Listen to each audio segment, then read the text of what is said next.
Well, there's been a huge trade in the NHL today as the Chicago Blackhawks, out of everyone, making a splash, trying to get a team ready for when they announce that they pick Connor Bedard first overall. Welcome back to the channel. I'm Gillis TV. If you're new to the channel, make sure you hit that subscribe button as we do anything NHL news, trades, rumors, whatever it is. Same with the MLB. So 2-in-1 channel here. Make sure you hit that subscribe button. Now, we all know, without a doubt, unless they mess up somehow, the Chicago Blackhawks are taking Connor Bedard first overall. It's just a fact. He's the best player ever since Connor McDavid came in the league that could be drafted. And now the Chicago Blackhawks get to try and get this generational talent in Bedard. And now they just need to build a team around him.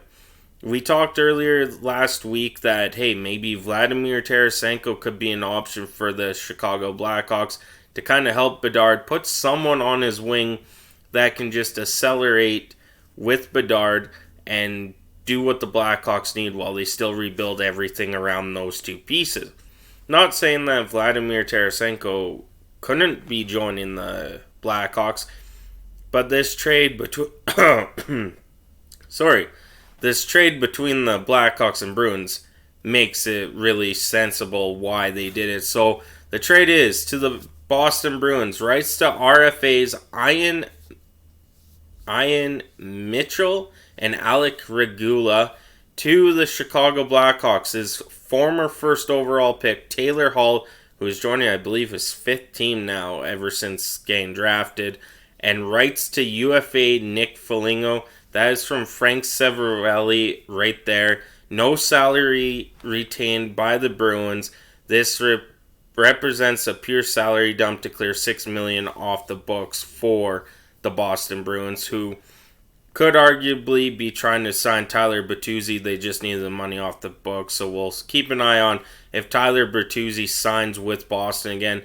But for the Chicago Blackhawks, like I said, they needed a winger to complement Bedard. They needed someone where Bedard gets there, hey, there's a really good player here, let's do it together kind of deal. It wasn't just going to be Bedard all by himself this season. The Chicago Blackhawks knew that we all knew Boston was trying to shred salary cap in order to keep a lot of their roster. And Taylor Hall didn't have the greatest season. I think he had 36 points in 61 games. He was injured for those other 21 games.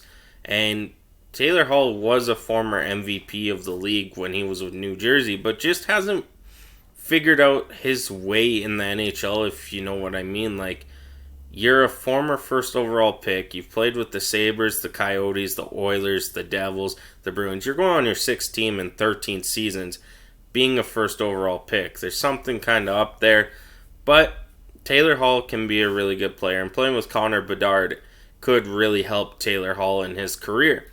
Now, that being said, we saw what happened in Edmonton with Connor McDavid. Maybe Hall has got past those issues where it's all about him. We'll see, but either end, it's a really good trade for the Chicago Blackhawks. And for the Boston Bruins, like I said, salary dump, Tyler Bertuzzi, they really want it back. Hopefully they can re-sign him before the free agency market opens. That's one of their goals now, and Sweeney did a really good job offloading $6 million and the rights to UFA Nick Folingo, who probably wasn't going to be back in Boston anyway. Might as well give it to Chicago, see if he wants to play there and whatnot for that. And if he does sign in Chicago, veteran player, 35 years old, Folingo can really help the young team in Chicago. So that's it for me today. Sorry about the video. I'm just exhausted. It's been a long week. But thank you so much for tuning in. I'm Gillis TV. I'll catch you on the next one.